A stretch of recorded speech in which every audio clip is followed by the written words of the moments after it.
이번 시간에는 KMBI 두 번째 강의로 첫 번째 강의에서 다루지 않았던 6가지 항목을 설명하도록 하겠습니다. 이번 시간에는 옷 입기, 배변 및 배뇨 조절, 보행, 의자차, 의자 침대 이동 항목을 자세히 알아보고 KMBI 검사 시 주의사항에 대해서 알아보겠습니다.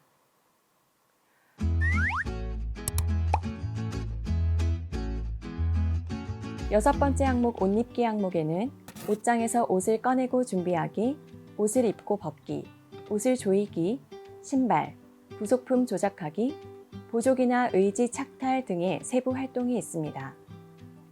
옷의 종류에는 단순한 상하의부터 양말, 신발, 속옷, 스웨터, 난이도가 있는 옷들이 포함이 되고 옷의 부속품에는 벨크로, 버클, 끈, 벨트, 단추, 지퍼 등이 포함이 됩니다. 옷 입기의 1단계는 타인이 전적으로 옷을 입혀주는 단계입니다. 옷소매를 벌려주면 환자가 팔, 다리를 집어넣거나 옷을 옮길 수 있다 하더라도 그 외에 모두 타인이 도와준다면 1단계에 해당합니다. 2단계는 환자가 어느 정도 참여는 하지만 대부분의 활동에서 도움이 필요한 단계입니다. 상의의 경우 한쪽 팔은 소매에 집어넣지만 다른 팔을 집어넣지 못하는 경우 또는 두 다리를 집어넣고 바지를 허벅지까지는 올릴 수 있으나 나머지 부분은 도움이 필요하다면 또한 건측 신발은 신을 수 있지만 한측 신발은 신겨져야 하는 경우 2단계에 해당합니다. 3단계는 옷 입고 벗는 과정에서 부분적인 도움이 필요한 경우, 준비 및 마무리에 도움이 필요한 경우를 의미합니다. 상하의를 잘 입었는데 약간 방향이 돌아가 있어서 타인이 돌려서 매무새를 마무리해 준다든지, 셔츠를 입었을 때 스스로 입었지만 단추는 타인이 끼워줘야 하는 정도입니다. 4단계는 옷 입고 벗는 동작은 도움 없이 가능하고 옷을 조이는 과정 중에 세밀한 부분에서 도움이 필요한 경우에 해당합니다. 셔츠의 앞 단추는 가능하나 건측 소매 단추를 끼울 수 없거나 옷을 옷장에서 꺼내줘야 하는 세팅의 도움, 신발을 좌우 구분하여 놓아주는 등 최소한의 감독이나 준비가 필요한 단계입니다. 모든 활동을 도움 없이 하더라도 수행 시간이 비장애인의 3배 이상 소요된다면 4단계에 해당합니다. 5단계는 모든 종류의 옷과 부속품을 보조도구를 사용하더라도 독립적으로 안전하게 옷 입기가 가능한 경우가 되겠습니다. 7번째 항목은 배변 조절입니다. 배변 조절에는 배변 자세를 취하고 괄약근을 조절하고 회음부 위생을 하는 행위가 포함이 됩니다. 배변 보조도구나 장 운동 촉진 방법을 시행하는 경우, 인공 항문 성형술을 한 경우에도 매뉴얼을 잘 살펴봐야 합니다. 1단계는 기저귀나 패드를 24시간 착용해야 하는 경우입니다. 보조도구 사용이나 관리도 완전 의존하는 경우 1단계에 해당합니다. 2단계는 실변이 종종 있고 배변 자세를 취하는 데 도움이 필요한 단계입니다. 배변 훈련 초기 단계로 이제 막 조절을 시도하는 경우가 해당되겠습니다. 3단계는 실변이 종종 있지만 배변 자세는 스스로 취할 수 있는 경우입니다. 여기서 종종은 한 달에 1에서 2회를 의미합니다. 2단계와 마찬가지로 회음부 위생이나 기저귀, 패드 착용에는 도움이 필요한 단계입니다.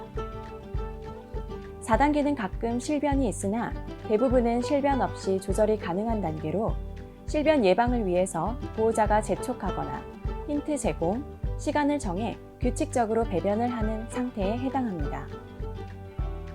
5단계는 실변 없이 완벽하게 조절이 가능하고 장운동 촉진이나 보조도구 사용, 관리를 독립적으로 할 수 있는 경우에 해당합니다. 8번째 항목인 배뇨 조절에는 배뇨 자세 취하기, 소변통 사용, 보조도구나 도뇨기구 사용 등이 포함이 되겠습니다. 1단계는 폴리나 기저귀 등을 24시간 사용해야 하는 경우, 즉 배뇨 조절이 불가능한 경우에 해당합니다. 2단계는 배뇨 자세를 취하는 데 도움이 필요하고 배뇨 조절이나 관리에 최대한의 도움이 필요한 단계로 예를 들어 모든 과정을 다 도와줘야 하지만 소변통은 환자가 제자리에 유지할 수 있는 경우에 해당합니다. 3단계는 소변통을 준비해주면 스스로 자세를 취하고 소변통 사용이 가능하고 옆에서 지시하거나 준비해주면 도뇨관을 사용할 수 있는 경우입니다. 신료가 낮에는 없지만 밤에만 있는 경우에도 3단계에 해당합니다. 4단계는 대부분 신료가 없지만 가끔씩 발생하고 신료 예방을 위해서 재촉, 힌트, 규칙적인 배뇨가 필요한 단계입니다. 여기서 가끔은 일주일에 1회 이상을 의미합니다. 급할 때 화장실을 빨리 못 찾아서 실수하는 경우에도 이 단계에 해당합니다. 배뇨 조절을 위해 약물 치료가 필요하거나 기구 사용 준비에 도움이 필요한 경우에 해당합니다. 5단계는 신료 없이 완벽하게 배뇨 조절이 가능하고 보조도구 사용 및 관리도 독립적으로 할 수 있는 단계입니다. 보행은 50m 이상 모든 지형의 거리를 안전하게 목적지까지 걸어갈 수 있는지 파악하는 것입니다. 지팡이, 워커, 목발 등의 보조기구를 사용하고 문지방을 넘고 울퉁불퉁한 길이나 모퉁이, 좁은 복도 등을 지날 수 있어야 합니다. 1단계는 보행을 위해서 2명 이상 필요한 경우, 어떠한 방법으로도 걷지 못하는 경우를 1단계로 정하고 의자차 항목을 평가해야 합니다. 2단계는 보행을 위해서 최대한 타인의 도움이 필요한 경우인데 옆에서 계속 부축해야 하는 경우입니다. 3단계는 평지 보행은 가능하나 난이도가 있는 지형에서는 도움이 필요한 경우, 보행 보조기구를 잡아주거나 준비해줘야 하는 경우에 해당합니다. 4단계는 안전상 감독하에 보행이 가능한 경우, 50m 이상은 보행이 불가능한 경우, 보행 시간이 매우 오래 걸리는 경우, 목적지 도달이나 불규칙한 지면에서 재촉이나 힌트가 필요한 경우에 해당합니다. 5단계는 50m 이상 모든 지면, 지형에서 안전하게 독립적으로 보행할 수 있고 보행 보조기구를 조작, 사용, 이동도 스스로 가능한 경우에 해당합니다. 의자차 항목에는 모든 환경에서 안전하게 독립적으로 50m 이상 사용 가능한지를 보는데 좁은 길, 가구 주위, 울퉁불퉁한 지형, 화장실 등의 좁은 공간, 모퉁이 돌기, 장애물 피하기, 회전하기 등을 포함합니다. 의자차 장치에는 브레이크, 팔걸이, 발판, 쿠션 등이 포함됩니다. 의자차 항목 1단계는 의자차를 전적으로 타인이 밀어주는 경우에 해당합니다. 2단계는 평지에서 단거리 전진이 가능하지만 의자차 부속품이나 장치 조작에 도움이 필요한 경우, 대부분의 시간은 보호자가 도와줘야 하는 경우 2단계에 해당합니다. 3단계는 스스로 의자차를 전진, 방향 전환, 장치 조작이 가능하지만 난이도가 있는 환경이나 지형에서는 도움이 필요한 단계에 해당합니다. 예를 들어 환자가 현관에서 식탁까지 혼자서 올 수 있고 식탁 주변에서 보호자가 가까이 위치시켜줘야 한다면 바로 3단계에 해당합니다. 4단계는 대부분의 시간 동안 혼자서 의자차 조작 및 사용이 가능하고 높은 턱을 지날 때 좁은 길, 화장실 안에서 최소한의 도움이나 구두 지시, 감독이 필요하다면 2단계에 해당합니다. 5단계는 의자차 접근이 가능한 모든 환경에서 독립적으로 50m 이상 의자차 보행이 가능한 경우를 말합니다. 마지막 항목은 의자 및 침대로의 이동입니다.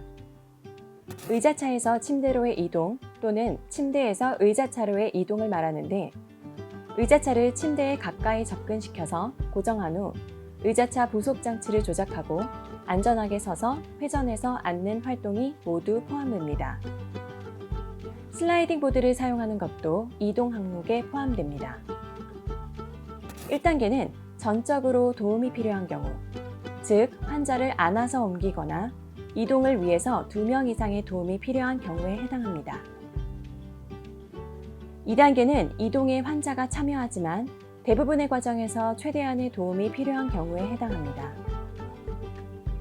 3단계는 한 명의 도움이 부분적으로 필요한 경우, 예를 들어서 환자가 스스로 의자차를 침대에 접근하고 의자차 조작을 할 수는 있지만 이동 시에 누군가 살짝이라도 잡아줘야 한다면 3단계에 해당합니다. 4단계는 낙상에 대한 불안으로 감독이 필요하거나 재촉 또는 힌트가 필요한 경우에 해당합니다. 5단계는 슬라이딩 보드나 보조도구를 사용하더라도 모든 과정에서 안전하게 독립적으로 이동이 가능한 경우를 말합니다. 다음으로 MBI 검사 시 주의사항에 대해 알아보겠습니다. KMBI 항목의 매뉴얼을 잘 보시면 연관성이 있는 내용들이 있습니다. 예를 들어서 배변 조절 항목에서도 회음부 위생을 확인해야 하고 용변 처리 항목에서도 회음부 위생을 확인해야 합니다. 용변 처리에서 회음부 위생을 물어보셨다면 배변 조절에서는 그것을 고려하고 다른 내용을 질문하시면 되겠습니다. 또 다른 예로 목욕하기 항목에서 욕실로의 이동과 용변 처리 항목에서 화장실로의 이동은 보행 항목에서 일어서서 균형을 잡고 이동하는 부분이 같이 고려되기 때문에 내용의 연관성을 고려해서 점수를 판단하시면 되겠습니다. 그리고 같은 등급이라도 수행과 도움의 기준이 다르기 때문에 각 항목의 단계별 매뉴얼을 정확하게 숙지하고 검사하는 것이 중요하겠습니다. KMBI는 대상자의 인지 기능을 고려해야 합니다. 예를 들어서 옷 입기 항목에서 계절과 상황에 맞게 옷을 준비할 수 있는지, 옷과 신발의 상하 좌우 구분을 잘 하는지 여쭤봐야 합니다. 또한 개인위생 항목에서 면도기를 안전하게 사용이 가능한지, 물 온도를 적절히 조절할 수 있는지도 확인해야 합니다. 안전과 관련된 부분들은 인지 기능과 연관이 있다고 볼 수 있겠습니다. 그리고 앞서 언급한 부분과 일치하는데 일반적인 KMBI와 장애 등급용 KMBI는 젓가락이나 재래식 변기 등 몇 가지 점수 해석 시 고려사항이 다르기 때문에 검사의 목적을 잘 파악하는 것이 중요합니다. 직접 관찰이 가능한 경우 되도록 직접 관찰하여 검사하는 것이 좋고 과거에 했었다 또는 앞으로 할 수 있을 것 같다가 아닌 현재 수행 여부에 초점을 맞춰서 검사하는 것이 중요합니다. 환자의 직접 수행을 관찰할 수 없는 경우에는 보호자 또는 환자와의 인터뷰를 통해서 검사하는데요. 이때 환자의 의견과 보호자의 의견이 다를 수 있습니다. 그래서 가능한 같이 인터뷰하는 것이 좋겠습니다. KMBI는 장애 등급 판정용으로도 많이 사용하는데 이때 등급을 높게 받기 위해서 다른 정보를 전달받을 수 있으니 가능하다면 미리 환자의 기능 상태를 파악하는 것이 도움이 되겠습니다. 마지막으로 점수가 애매하다고 판단되는 경우에는 하위 단계를 선택하시면 되겠습니다. 예를 들어서 2단계보다는 수행도가 높다고 판단이 되는데 3단계를 완전히 수행한다고 보기 어렵다면 2단계를 채점하는 것이 좋겠습니다. 오늘 강의가 여러분의 KMBI 검사 시행 및 해석에 많은 도움 되기를 바라며 여기서 강의를 마치겠습니다. 감사합니다.